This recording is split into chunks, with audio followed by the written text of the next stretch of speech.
পুরাণে আছে রামচন্দ্র, যিনি সাক্ষাৎ পূর্ণ ব্রহ্ম নারায়ণ, তাঁর লঙ্কায় যেতে সেতু বাঁধতে হলো, কিন্তু হনুমান রাম নামে বিশ্বাস করে লাফ দিয়ে সমুদ্রের পাড়ে গিয়ে পড়ল। তার সেতুর দরকার নাই। বিভীষণ একটি পাতায় রাম নাম লিখে ওই পাতাটি একটি লোকের কাপড়ের খোঁটে বেঁধে দিচ্ছিল। সে লোকটি সমুদ্রের পাড়ে যাবে। বিভীষণ তাকে বললে, তোমার ভয় নাই, তুমি বিশ্বাস করে জলের ওপর দিয়ে চলে যাও, কিন্তু দেখো যাই অবিশ্বাস করবে অমনি জলে ডুবে যাবে। লোকটি বেশ সমুদ্রের ওপর দিয়ে চলে যাচ্ছিল। এমন সময় তার ভারী ইচ্ছা হলো কাপড়ের খোঁটে কি বাঁধা আছে একবার দেখে। খুলে দেখে যে কেবল রাম নাম লেখা রয়েছে।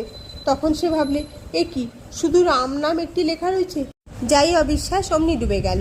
যার ঈশ্বরে বিশ্বাস আছে সে যদি মহাপাতক করে, গো ব্রাহ্মণ স্ত্রী হত্যা করে, তবুও ভগবানে এই বিশ্বাসের বলে ভারী ভারী পাপ থেকে উদ্ধার হতে পারে।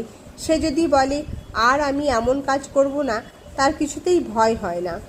এই বলিয়া ঠাকুর গান ধরিলেন, আমি দুর্গা দুর্গা বলে মা যদি মরি, আখেরে এ দিনে না তারও কেমনে জানা যাবে গো শঙ্করী। নাসি গো ব্রাহ্মণ হত্যা করি ভ্রূণ, সুরাপান আদি বিনাশী নারী, এসব পাতক না ভাবিতেলে ব্রহ্মপদ নিতে পারি। এই ছেলেটিকে দেখছো, এখানে একরকম দুরন্ত ছেলে বাবার কাছে যখন বসে যেমন জুজুটি, আবার চাঁদ দিতে যখন খেলে তখন আর এক মূর্তি। এরা নিত্যসিদ্ধের থাক। এরা সংসারে কখনো বদ্ধ হয় না, একটু বয়স হলেই চৈতন্য হয় আর ভগবানের দিকে চলে যায়। এরা সংসারে আসে জীব শিক্ষার জন্যে। এদের সংসারের বস্তু কিছু ভালো লাগে না। এরা কামিনী কাঞ্চনে কখনো আসক্ত হয় না। বেদে আছে হোমা পাখির কথা, খুব উঁচু আকাশে সে পাখি থাকে, সেই আকাশেতেই ডিম পাড়ে। ডিম পাড়লে ডিমটা পড়তে থাকে, কিন্তু এত উঁচু যে অনেক দিন থেকে